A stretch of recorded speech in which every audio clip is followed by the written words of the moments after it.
روزی یک خانواده جوان به خانه جدید نقل مکان کردند. این خانه قدیمی و تاریک بود و در ابتدا همه اعضای خانواده احساس ترس و نگرانی می‌کردند. اما به مرور زمان آنها به خانه عادت کردند و احساس راحتی کردند.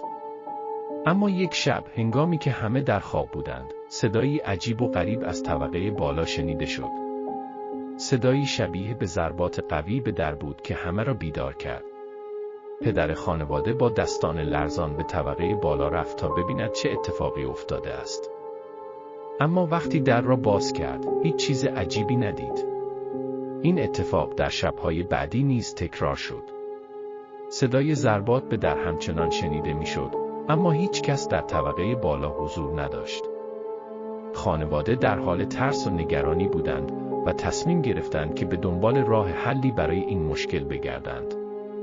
پسر جوان خانواده، مایکل، تصمیم گرفت تا در شب بیدار بماند و به دنبال منبع این صدا بگردد.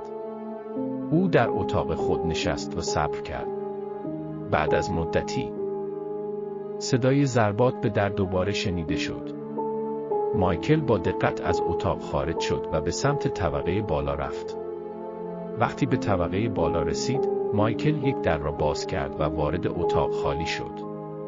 اما هنگامی که به دور نگاه کرد، چیز عجیبی را مشاهده کرد.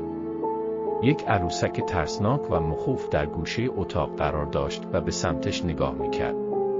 مایکل ترسید و با سرعت به پایین رفت و به خانواده‌اش از این اتفاق خبر داد.